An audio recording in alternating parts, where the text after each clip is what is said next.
I'm Cynthia James, and this network is about changing lives one woman at a time.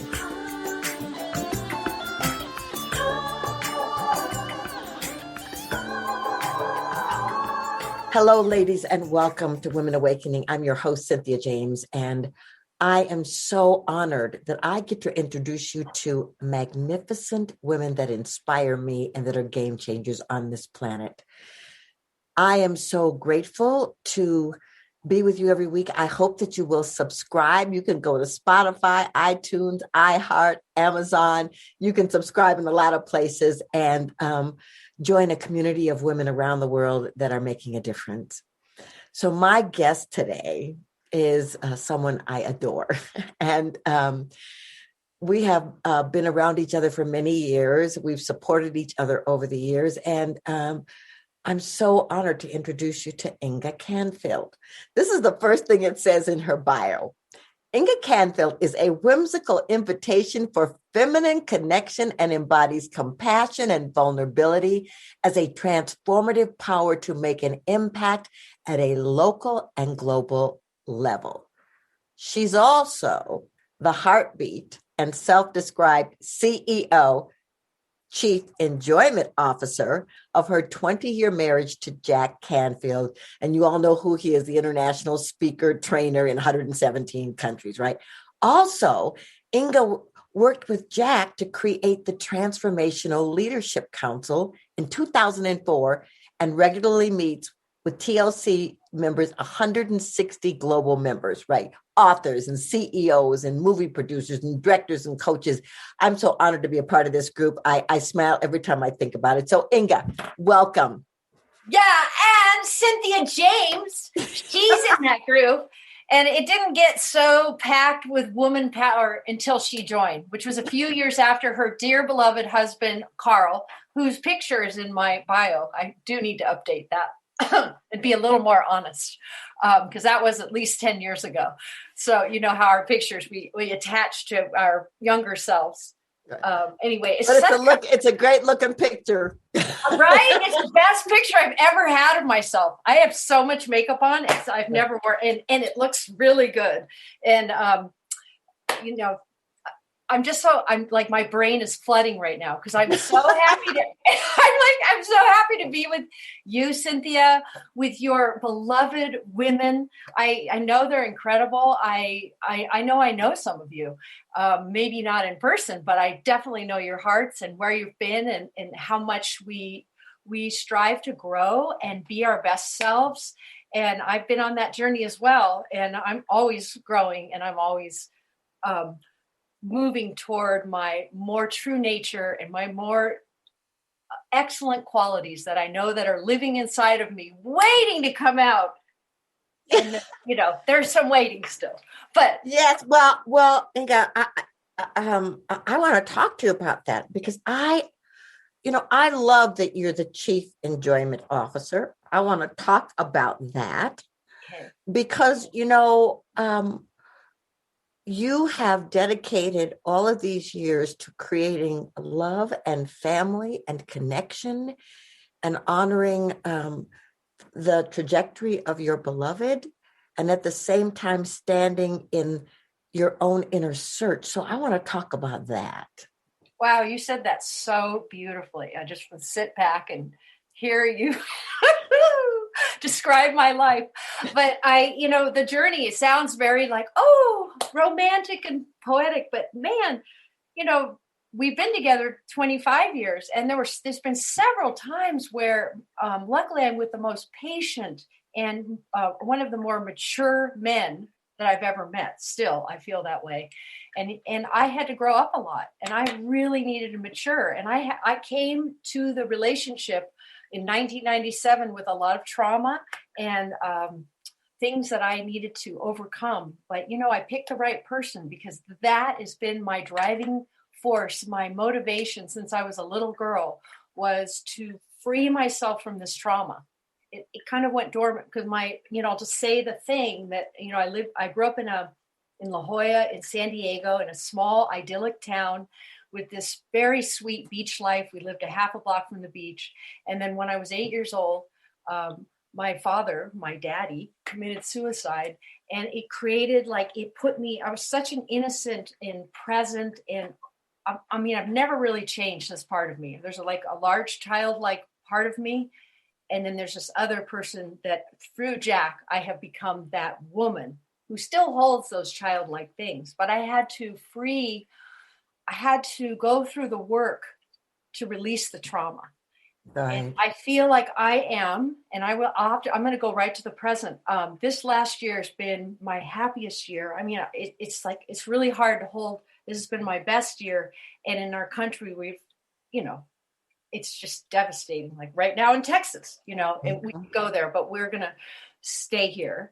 And that with Jack, this year he's been home, and this is a man who, I've shared him, and it's been really, really hard for me because it constantly had constantly triggered my abandonment issues and my feeling not good enough. Because, when your dad commits suicide, who you adore and he adores you, you really wonder, you question, do I deserve, am I good enough? I should have saved him. Lots of things 8-year-olds think. Lots of us, we form these beliefs. And so in this year, he's been here every day. And for the first 3 months, my sister would say, "Oh, you must be so happy. Jack's home all the time." I go, "Yeah, well, he's in his office, probably trying to pivot his country. His country. It is kind of a country. His company. He's in there in the morning. He doesn't come back till night, and I see him." And then I realized that this story, this habit, these neural pathways, which you so beautifully talk about in your TED Talk, which I'm going to come back to that. But I saw my habit, because that's what's another benefit of this time is that we we're slowed down, so we can use this time very beneficially to really see things clearly and be honest and make different decisions. So I really saw this man. You start looking for all the ways he loves you, I said to myself, because I have a much better voice. She's firm, but she doesn't go, "You're such a loser. You don't deserve to be here. You should just kill yourself." All these horrible, those things are, now there's just a firm woman who says, "I want you to start really paying attention." And man, there's 30 nice, all day long, this man loves me. Right. And so wasting my time, fulfilling that prophecy for me, or whatever that was, it's gone. So we have had so much love, and we're very compatible, and we play ping pong and Scrabble and walk, and we just share all the things that are going on. And it's been really, really special. And I do feel like my trauma is healed. Wow. That, yeah. Cool. I love all of this. And there were so many things that were running through my head when you were speaking, because first of all, to overcome trauma is a job within itself, as we're evolving and progressing. But what I loved is what you said about that being with Jack, got to bring forward your mature person. And I want to talk about just a little bit about being connected to celebrity. Because I was married to a celebrity, and there's a delicate balance between supporting that individual in their glory, holding your own space, and finding the ways to continue to feed the love while they're out in the world doing what they're doing. And so what do you think was the biggest challenge for you to find that balance? Wow. Such a great question. I feel like I've really, to find that balance, I had to do the deep work of valuing myself, knowing that, and that's the other gift of this year. I really see what my gifts are and my, the value I bring, which is very personal and intimate and vulnerable and honest and authentic. Not that Jack isn't, but his focus and his is on this trajectory, his mission in life. We're very differently designed. And I had to grow myself enough to see that the metric system, that my vibrancy that I can measure my worth on is different than his is kind of measured on his um, the work that he does in the world. He's here to do that work. And me supporting him and then being authentically myself inside this relationship and really nurturing my relationships and being a day maker. And I didn't name myself that. Jack, he named me that about 13 years ago, because there's a book by David Wagner. It's a gorgeous little book about how he's a day maker. And I gave that book out at one of my conferences. It's an incredible book. Yeah, and he's like, Inga, this is you. You know, my phone messages, the quality time that I put into everything I do, the love I have, the enjoyment I feel. It's a very natural part of who I am. I'm such a nature lover and a life lover, and that could all spring out of me. And before I would derail that, and I would compare myself to Jack, and I came out very, very small, I was insecure. These things were derailing the beauty of who I am, that I can even say to you women, and that the beauty of who I am, this self-love that I do feel now. And while I'm enjoying you, I'm also enjoying me, where before I was giving so that you would just like me, that I would just be okay, that I was earning my keep, and that's not there anymore. And the slowdown has really, really brought that into fullness that I don't know that I could have. I was getting, because I have a beautiful teacher, Dawa Tarchin Phillips, for the last 9 years. He's a Lama and he's a dear friend. And I have really learned to pivot. I know what my motivation is. I'm very grounded. I never feel lonely or, I can experience loss without disassociating, because that was kind of the way that I operated, because the loss was too great for an 8-year-old to handle. So shut down all my life. And now I can feel the grief, the collective grief we're all going through, and I can stand firmly and know life is good. I trust life. I'm good with, so I don't, that it's so incredible what you're saying. And I guess what I want to say to the women that are listening to this, every one of us is on a journey. Every one of us is on a trajectory, and we all have moments of insecurity and doubt and fear. But what you do with it is the thing. And so you have spent a lot of time, you spoke about Dawa, but you spent a lot of time in meditation and doing spiritual work and doing healing work for yourself, and then sharing it with others.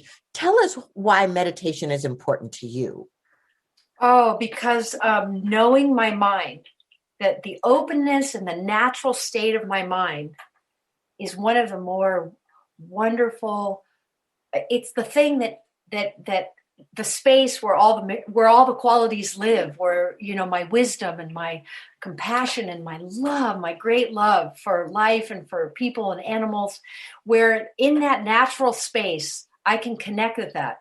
When I remove these obscurations or what, by sitting, you can recognize the truth, and you can let those little boats of thoughts just go by. By sitting, you build like a muscle of being able to stay in the openness. And so in life, I can catch myself. I remember, you're off on I'm thinking about this and how it needs to get changed this way. And I go, you're not here. It's like living and so I can choose, and I have the muscle to bring myself back, and therefore enjoy what's going on here, and also bring my gifts to this moment. Oh, I love that, because I've been meditating for over 30 years, and I have a lot of energy, and my mind goes 100 miles an hour. And so meditation has really, exactly what you said, it's brought me to being present. It's brought me to being able to just allow to hear my inner guidance and my intuition, and instead of like my mind taking over and hijacking everything. So, the one thing that I think is really for me is when I want to do something and it's my will, I feel like an energy pushing me to do it. Call that person back down, react to this, do that. And I go, no, I wait for it to rise. So I used to always react right away and do something, which got me in a lot more trouble and created a lot of cleanup work for me. Now I just can recognize, and that comes from meditation and being in your body, for me, I'm in my practicing embodiment, Yeah. Well, and I know that you have been working on bringing your thoughts and experience to a book. And tell me a little bit about that journey for you, because I got to tell you, for me, I've written 4 books, and every book starts with, "What are you doing?" Such a beautiful guide. It's such a beautiful book. But it's like, do I have something to say? Is anybody gonna? I mean, all those thoughts go through my head. So how's this process for you? Oh my gosh, it started in 2015 after I went on a pilgrimage to India and came back, and really those things that I just shared were starting to sit in me. And then I really had something I wanted to share, because I have a lot of close friends, and they're always, I have good insights. I'm articulate in sharing my inner journey. And I thought I could share my journey with more people. This could be, but I had to overcome like my mother's words in my head, like, oh God, like we need another memoir. People, really like, and so all I could hear is like, put my pen, oh God. And you're only, anyway, it's a process. I hired a dear friend. She an accountability partner to get my butt in the seat and to check in on it. I wrote it. And then some things happened that created a little trauma and stopped me. And so and Jack actually edited it. He's like, you just need an ending here. And I'm like, no, I just panicked. So for 3 years it sat, and now I have an editor, and oh my God, she is so fun to work with. And she's sculpting what I've written into reflections on loneliness, loss, and love. She said, Inga, she said, this is a love story. And it gives me chills, because she has 2 assistants that are in their 20s that say they have gotten so much value and like from reading, and they're so inspired by what I'm writing. So to me, that's every motivation to keep working on it. And it's called, and the working title is Stepping Out of the Shadows. Oh my gosh, I love it. Inga, I'm so proud of you. And I think it's going to be of great value to a lot of people.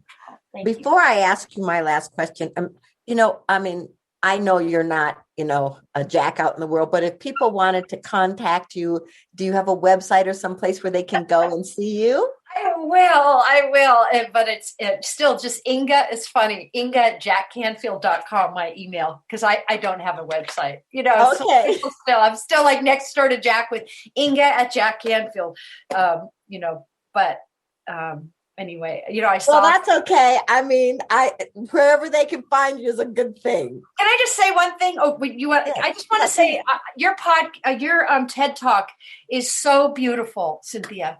I just have to say that I gave it to a dear friend who's in recovery, and I said this should really be shared with people in recovery, because you distill it down in such an embodied way. Things that I knew that more deeply, like, oh yeah, that is how to move through from your negative past and things holding you back and habits you want to change to the person you want to create and be, who we all want to be that.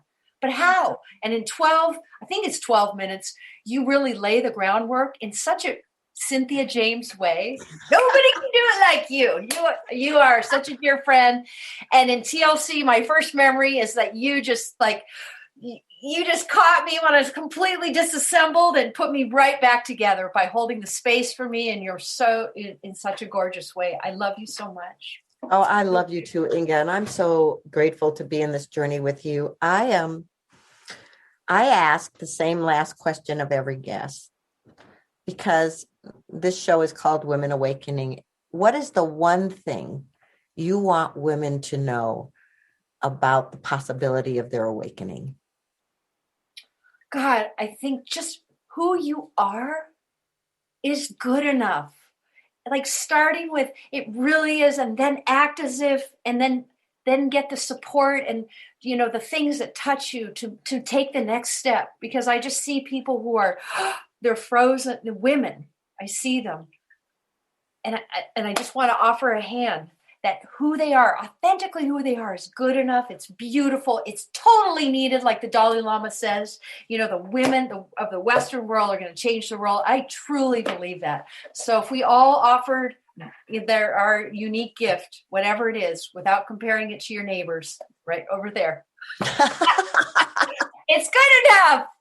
It's beautiful. Oh my gosh, it totally is. I'm so grateful that you've been here, Inga. I'm so grateful for your joy. And I'm so grateful that that sweet, young, innocent part of you is alive and thriving. It brings joy to me, and I'm sure to all the people in your life. So thanks so much for being here.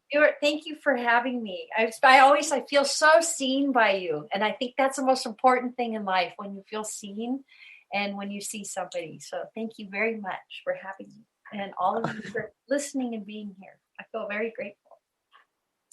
So ladies, Inga, is just one of the amazing sparks of light that have come on this show to inspire you to be the best that you can be. Because here's the deal. You are magnificent. You are powerful. You are dynamic. You are a unique impression. Nobody can do what you came here to do the way you came here to do it. So your only job is to wake up, to be in your truth, to bring your authenticity and shine your light. I'm so grateful to offer these gifts to you so that you have touch points where you can step out. I hope you'll subscribe to the show.